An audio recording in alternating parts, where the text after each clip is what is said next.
Micheal Vonn is a lawyer and the policy director of the British Columbia Civil Liberties Association. She has been an adjunct professor at the University of British Columbia in the Faculty of Law and the School of Library, Archival and Information Studies, where she teaches civil liberties and information ethics.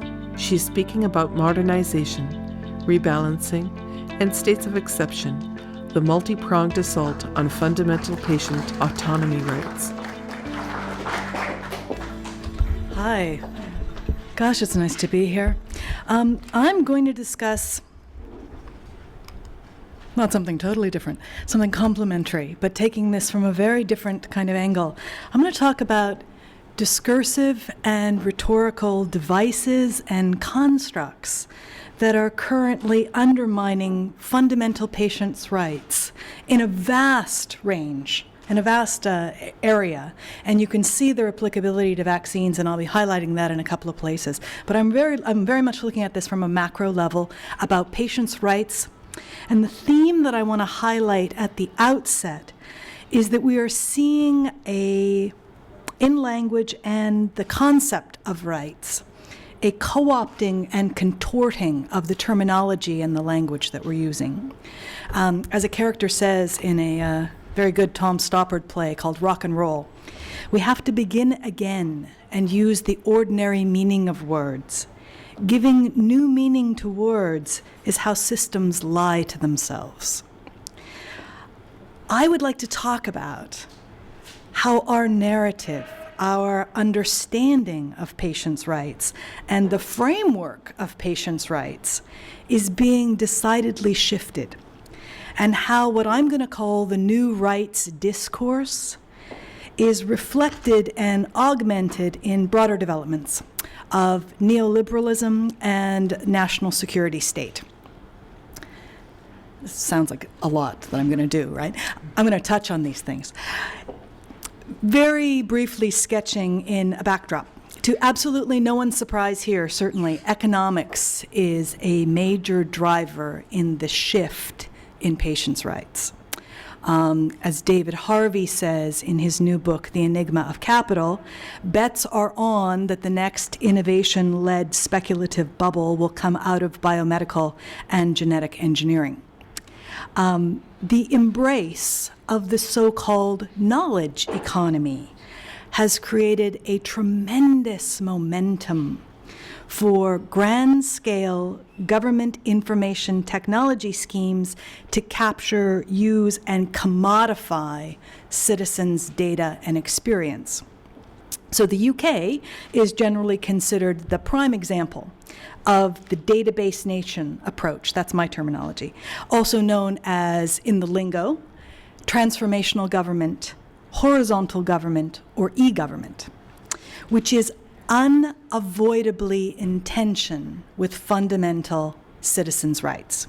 For example, in the uses and abuses of centralized electronic healthcare records.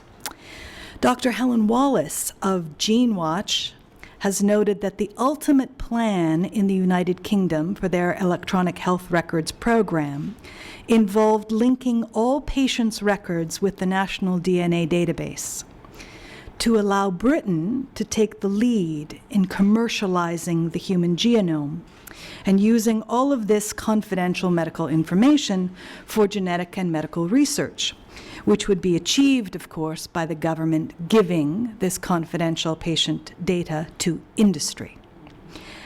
Only an absolutely heroic lobbying effort in 2009 by British patient and privacy advocates beat back, at least for the time being, for the moment at any rate, a very sneaky provision. That would be something we could talk about a lot, what gets slipped into the regs. A very sneaky provision in the Coroners and Justice Bill that would have allowed governmental ministers to disclose any data, including citizens' genetic information and medical information, to absolutely anyone they cared to, public or private, domestic or foreign, without citizens' knowledge, let alone their consent. Now, I come from Canada, the Canadian province of British Columbia, which I say is rather ironically named given what's going on right now, which is their abject determination to follow in the lead of the United Kingdom. In British Columbia, the government is devoting hundreds of millions of dollars to an unprecedented and possibly unconstitutional data grab of citizens' information from private sector entities ranging from private medical laboratories to community-based counseling services.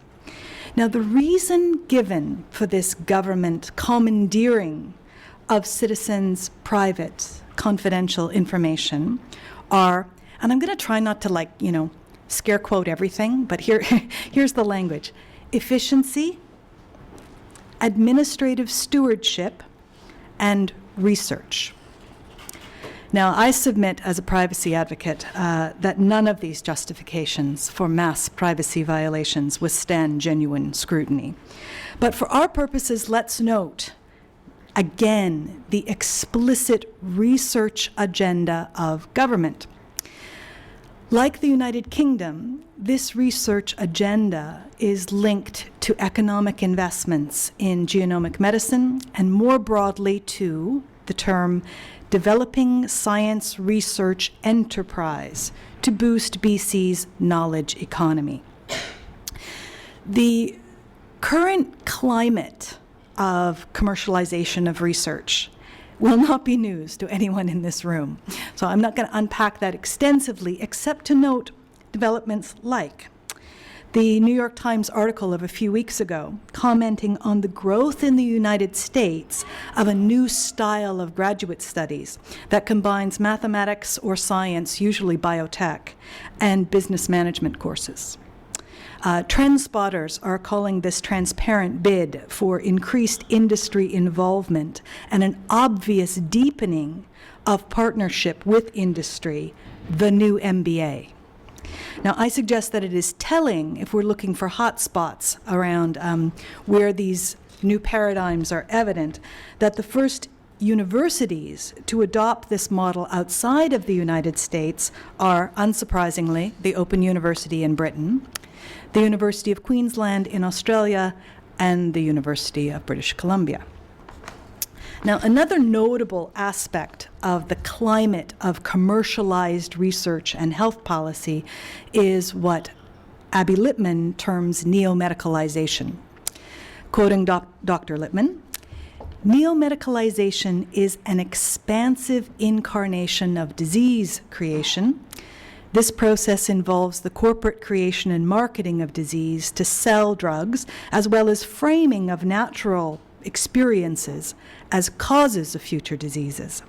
In other words, the emphasis is on one supposed risk of developing a problem, and in its most pernicious form, in making being at risk itself a disease state. Now, neo-medicalization, I think that's a very helpful term. Its focus on risk management fits perfectly within a broader societal discourse of risk and securitization, which I suggest is at the heart of this shift in what constitutes patients' rights. The focus of my discussion is on how citizens are being sold this idea. What are the components of the campaign for the hearts and minds of citizenry to support the erosion of their own rights? Unsurprisingly, many of those components are essentially the same devices that were used to sell the idea of diminished citizens' rights as being necessary post 9/11. The standard post 9/11 conceptual device was, and still is, security versus liberty as a zero-sum game, whereby less of one must mean more of the other. This is echoed in the realm of medical rights in a framework that I am seeing increasingly invoked, and that is individual rights versus, and it's already been flagged, social responsibility. Also imagined as a zero-sum game. and most obviously so in the context of the legal and ethical implications pertaining to infectious diseases and vaccines. Both of these frameworks, security versus liberty, social responsibility versus individual rights, are very much in evidence in debates about the purported need to rebalance citizens' rights in light of current realities. Now, rebalancing is, of course, a buzzword, and it's code, in fact. It's important to understand that. Rebalancing, despite its facial neutrality, is certainly not neutral. Rebalancing is entirely unidirectional. It does not go in the direction of more and stronger rights. It only goes in the direction of fewer and weaker rights. It is also notable that rebalancing is not typically small, cautious, incremental, tightly prescribed and time-limited changes. Very often the rhetoric of rebalancing is used to justify is radical departures from long-standing legal and ethical norms and constitutional values. Typically, and we've seen this again, I'm going to be saying this thing because, oh yes, I can think of a million examples of that. The justification is emergency. The emergency is the new reality. And invoking the state of exception is what is required to facially overturn accepted norms. But without proactive resistance, that state of exception quickly becomes the new normal. That going back is never a legitimate option is implicit when the rebalancing discussion becomes even more tightly packaged and is simply described as modernization, or current realities given technological advances, both of which invoke the arrow of progress to indicate that there will be no going back, because naturally and assuredly we are evidently going forward. Modernization is, of course, a particularly invidious label for these changes because it uses the glamour of contemporary technology to mask what is inevitably, every time I have seen the term used, a regressive rollback of fundamental citizens' rights. National security balancing rhetoric attempts to justify blatant rights violations that I could list in a long list, including mass surveillance, etc. Likewise, rebalancing rhetoric is being used to justify a movement away from established principles and norms in patients' rights, seen in developments such as, here's a short list: forced testing of suspected source patients in occupational exposure situations, mandatory knife wound and gunshot reporting, insistent calls for revisioning of informed consent for medical testing, research, inclusion in biobanks and electronic healthcare records. Like the national security rhetoric, these are calls for compulsion and surveillance mechanisms that purport to be for the public good and, in this paradigm, necessitate a violation of citizens' autonomy and privacy rights, which of course begs the question that's kind of one of the underlying questions here: who is this public and the public good? The new public good story is getting a great deal of play in the media and is showing up in a startling number of different guises outside of vaccines as well. And it is worth remembering how starkly this story, public good, must triumph patients' rights, contrasts with the dominant norms of only a very short time ago. The groundbreaking work of Jonathan Mann, for example, the former head of the World Health Organization AIDS program, helped to develop a consensus among global health organizations and bodies that rights are supportive of public health, not at odds with it. This aligned very neatly with health promotion theory, which was supported by an impressive body of research investigating the social determinants of health. However, the ascendancy of neoliberal thinking about the role of the citizen and the state was increasingly at odds with evidence in support of the social determinants of health and a rights-based approach to health. The neoliberal state minimizes the provision of services to citizens and places an extraordinary emphasis on protecting the public from risks. Risk analysis and risk management are absolutely central features of the role of the neoliberal state. In some people's argument, they are the essence of the neoliberal state. With the result that the social construction of public health risks, like national security risks, has become seriously distorted. Now, granted, let us not breeze too quickly over the fact that medical historians have certainly noted that the social construction of public health risks has never been unproblematic. New and emerging infectious diseases in particular have historically galvanized responses that are, in essence, moral panics, and which have a long and inglorious history of serving political agendas, like targeting recent immigrants as vectors of disease. Again, we've heard highlighted this kind of, the construct of the disease vector is very much at play in the unvaccinated as the new vector construct. Now, while the social construction of public health risks is generally problematic, and of course subject to political manipulation, the increased focus on the securitization of public health discourse is particularly dangerous. The securitization paradigm is a central feature of a decided shift in the relationship between rights and health. A shift which, according to Wendy Parmet, has taken public health out of alignment with human rights and into alignment with social control theory. As Parmet notes, Laurie Garrett's influential paper, The Return of Infectious Disease, explicitly linked the threat of emerging infections to economic and security interests, a tactic that helped researchers attract both funding and the avid interest of policymakers.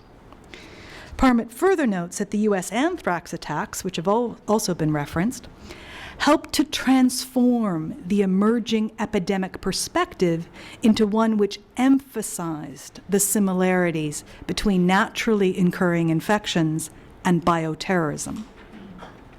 In other words, the conceptual filter of national security has facilitated the adoption of social control and surveillance models over a citizens' rights model.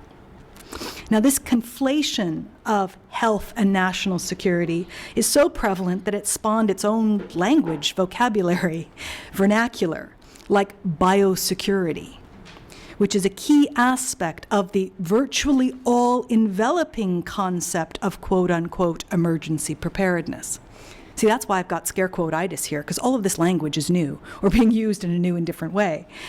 Now, I note that for maximum disorientation, while a language of militarization is invading, if you'll forgive the metaphor, health, there's a coincidentally rather troubling new therapeutic discourse in actual military deployment. As Derek Gregory, renowned Canadian geographer, notes in a recent publication, the U.S. Center for Counterinsurgency promotes an image of counterinsurgency as inherently therapeutic. Armed social work is one of the quotations, and uses explicitly medicalized language to describe project stages, such as stop the bleeding, inpatient care, outpatient care, right? This is very important to understand from the level of how discourse is used and what it's associated with. Gregory describes this discourse conflation as an invitation to step through the wardrobe into martial Narnia. And I like that term so much that I'm going to describe a brief little case study in revisioning of patients' rights. I'm going to say a few words about, and you'll see the analogy immediately, HIV testing situations in British Columbia. And I'm going to use it as an example of medical Narnia. Here's my snapshot on this. In December of 2009, if a resident of British Columbia wished to be tested for HIV, she could do so nominally or non-nominally. She could expect to have pre- and post-test counseling according to the CDC guidelines, which would ensure informed consent. If the test was positive, that would be reportable to public health. It's a reportable illness in the jurisdiction of British Columbia. But no further disclosure of test results would be allowed without the written consent of the patient as per the Health Act communicable disease regulations. Now, almost assuredly, there would not be one patient out of 1,000 likely to know such details. But there is nevertheless a very broad understanding and trust that HIV testing is confidential. So here's the snapshot, same scenario, December 2010, last month, 1 year later. This patient's positive test result is no longer protected by the communicable disease regulations, which have been quietly repealed, to allow the government to take the laboratory results into a longitudinal database repository of citizens' medical information, to be available throughout the province to a broad range of healthcare providers, government bureaucrats, and unspecified researchers, and eventually slated to be linked to the information systems of other government ministries. In this latest scenario, the only privacy protection available to this patient is something called a disclosure directive, which provides a limited ability to mask some records in this vast data repository. But the patients will not be told about this. The patient will have no effective means of knowing that the system is no longer confidential, or that she has even limited means of trying to protect her privacy, unless she just happens to be surfing obscure corners of the Ministry of Health database. Now, further, she may not have even understood 1 year later that she was being tested for HIV, because the medical health officer, citing the opportunity of a controversial local research project that is dependent on increasing HIV testing, issued a memorandum to physicians urging more HIV testing and offering, quote, a practical way to add routine HIV testing to your practice. Now, by any measure you choose, this snapshot, and I could go on and on about them, and I'm not gonna, describes a profound undermining of fundamental patient autonomy rights and privacy rights, but not according to the new rights discourse, right? Which makes the same words mean something different. The controversial research project that I'm referring to is, interestingly enough, conceived as a vaccination program. It is a treatment as prevention strategy known kind of colloquially as seek and treat. And the theory is that since a high viral load increases infectivity, if treatment can reduce the viral load of a sufficient number of patients, new HIV infections will be greatly reduced or even eliminated. So while a traditional rights language is being used to describe seek and treat programs, which explicitly invoke the language of right to treatment, treatment per se is not the focus, but rather treatment as de facto vaccination. As Cindy Patent, who is the Canada Research Chair in Community Culture and Health, writes, although superficially cloaked in rights resonant language, the treatment as prevention approach quickly slides from vulnerable populations to at-risk populations to actuarial claims about the number of infections the program might avert and at what dollar investment and saving, with little consideration of the realities of living with HIV on the ground. The case for treatment as prevention is made by rhetorically jumping scale from the image and language of the vulnerable person with AIDS to the dubious right to be free of virus at the level of population. And then selling this population eye view back to the public as a health value that scales down equally to all members. This is familiar too, I can see. But in the shock and awe of statistical modeling that cloaks itself in the ethos of rights, how can we remain attentive to the possibility of the wrongs that will be occurring to individuals? This then would be a novel articulation, no reason why you would know about this particular one, of a theme that plays out continually in the discussion of vaccinations.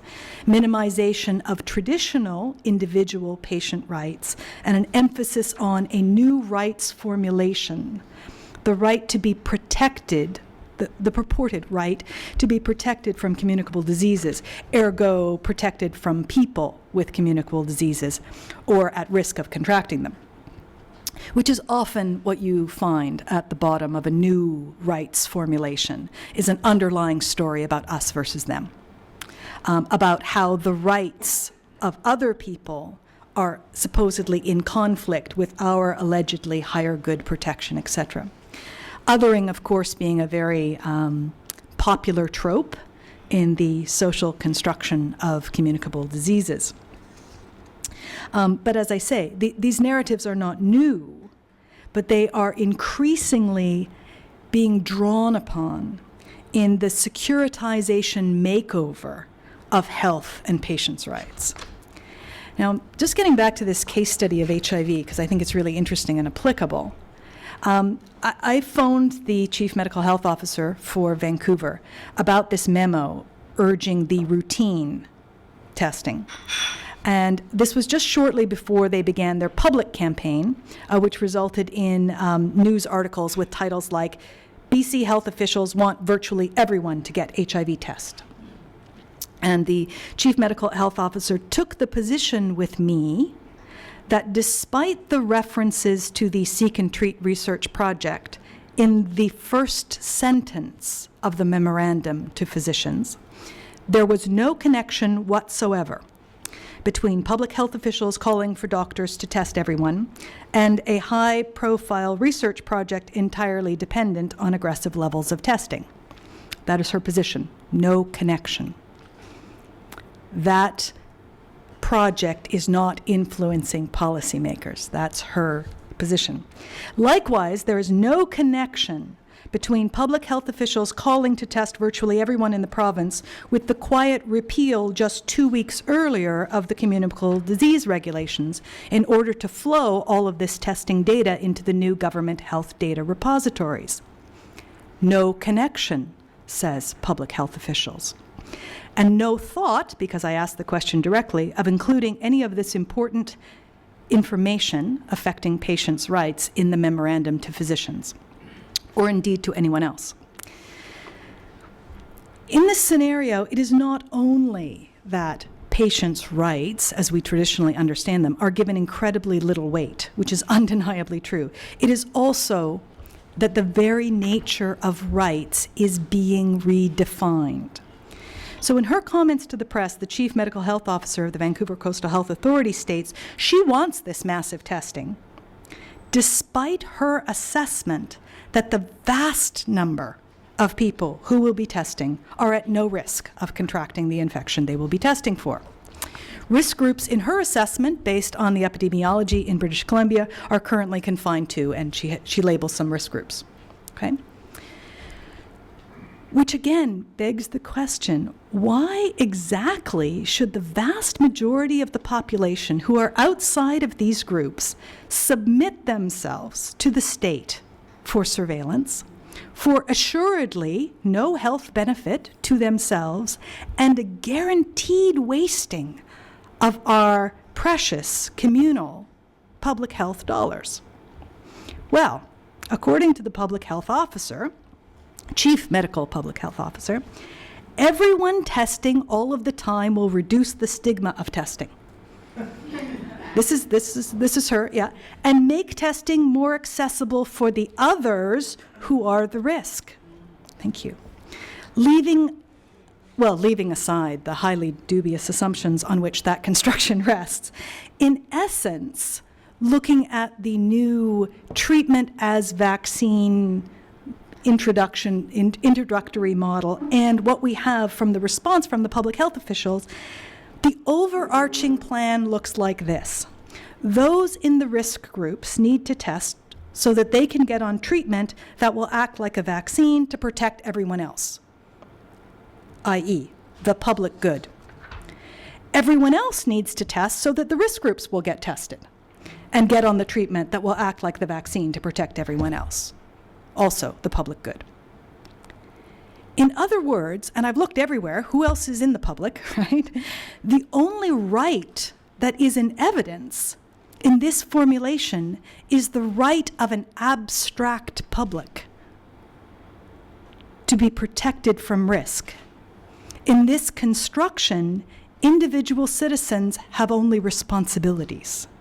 The abstract public apparently has the rights. And that is the new rights paradigm in a nutshell. Now, the shifts that I'm describing are particularly important in the context of coercive actions that can be undertaken in the name of public health. Genuine public health emergencies involving contagious diseases have a different ethical and legal calculus than ordinary patient treatment scenarios. And the potential for highly coercive social control obviously must be informed by the best available science.